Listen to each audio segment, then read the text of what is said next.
Auzubillahiminash-shaytanir-rajeem. Bismillahir-rahmanir-rahim. Assalamu alaikum, dear students. Today we will continue our class 8 science lesson, that is coal and petroleum. तो पिछले video lecture में हमने पढ़ा था resource के बारे में, नेचुरल रिसोर्स क्या होते हैं, मैन मेड रिसोर्स क्या होते हैं। उसके बाद हमने एग्जॉस्टेबल रिसोर्स के बारे में पढ़ा और इनएग्जॉस्टेबल रिसोर्स के बारे में पढ़ा। तो आज हम आगे चलेंगे। तो आज हम देखेंगे पहले फॉसिल फ्यूल्स। फॉसिल फ्यूल्स पढ़ने से पहले हम देखेंगे पहले फॉसिल्स किसको कहते हैं।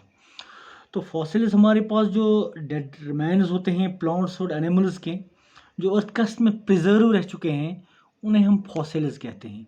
इसकी डेफिनेशन हम देखेंगे यहाँ।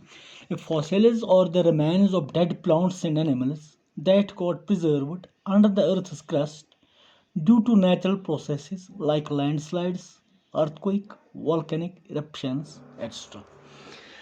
यानी एनिमल्स और प्लांट्स जो ज़मीन के नीचे दब गए हैं कुछ नेचुरल प्रोसेस की वजह से, जैसे लैंडस्लाइड्स की वजह से या अर्थक्वेक की वजह से या वॉल्केनिक इरप्शंस की वजह से या कुछ और किसी वजह से जो ज़मीन के नीचे दब के वहीं प्रिजर्व रहे हैं, तो उन्हें हम फॉसिल्स कहते हैं।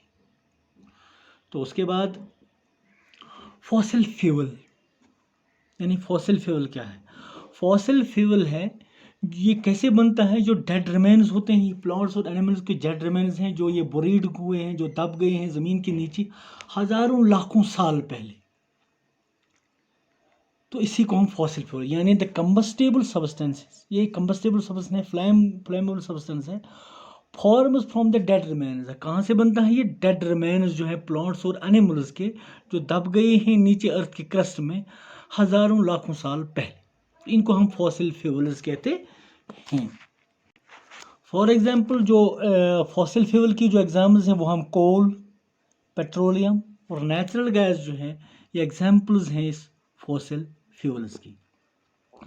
तो एक चीज़ मैं यहाँ आपको बताना चाहूँगा कि साइंटिस्ट जो स्टडी करते हैं फॉसिल्स के बारे में, उन्हें पैलेंटोलॉजिस्ट कहते हैं। यानी scientists who find and study fossils are called palaeontologist.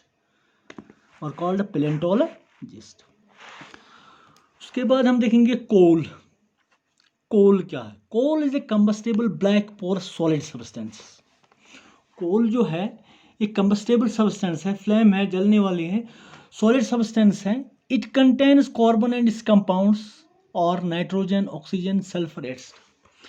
इसमें जो मेनली होता है वो कार्बन होता है, हाई अमाउंट ऑफ कार्बन जो इसमें, और उसके जो कंपाउंड्स हैं बाकी अज्जा हैं उनमें नाइट्रोजन है, ऑक्सीजन है, सल्फर वगैरह वगैरह है। तो कोल को जो क्लासिफाई किया गया है, इसको क्लासिफाई किया है नॉन रिन्यूएबल रिसोर्स। यानी कोल को हम नॉन रिन्यूएबल रिसोर्स कह सकते हैं। क्यों इसको कहते हैं कि नॉन रिन्यूएबल रिसोर्स है, because it takes millions of years to form, क्योंकि इसको बनने में हज़ारों लाखों साल लगते हैं कोल को बनने में। तो इसीलिए इसको क्लासिफाई किया गया है नॉन रिन्यूएबल रिसोर्स में। तो उसके बाद हम देखेंगे इसके टाइप्स ऑफ कोल। तो पहला हम देखेंगे लिग्नाइट। लिग्नाइट जो है ये लोएस्ट रैंक है कोल का, माना जाता है कि ये कोल की जो लोएस्ट रैंक है, तो लिग्नाइट को माना जाता है। और इसकी जो कार्बन कंटेंट है, इसमें कार्बन कंटेंट तकरीबन अराउंड 20 to 35%, यानी 20 to 35% कार्बन कंपाउंड जो है वो लिग्नाइट में पाया जाता है। तो उसके बाद इसका एक और टाइप है बिटुमिनस। इट इज़ हायर और than lignite coal but poorer quality than anthracite. ये जो बिटुमिनस है, ये जो लिग्नाइट कोल है उससे हायर क्वालिटी की है, ये बिटुमिनस कोल, लेकिन ये पुअरर क्वालिटी देन एंथ्राइस। एंथ्राइस जो इसकी एक और टाइप है, उससे ये पुअरर क्वालिटी की है, लेकिन जो लिग्नाइट है उससे सुपीरियर क्वालिटी की है। तो इसमें कार्बन कंटेंट लगभग 60 to 80% होता है बिटुमिनस में। उसके बाद हमारा तीसरा टाइप जो है कोल का वो है anthracite. It is the highest rank of coal. तो कोल की जो हाईएस्ट रैंक है उसको हम एंथ्रासाइट कहते हैं। तो it has a carbon content between 92 to 98%। इसमें जो कार्बन कंटेंट है वो 92% से 98% तक इसमें कार्बन कंटेंट है।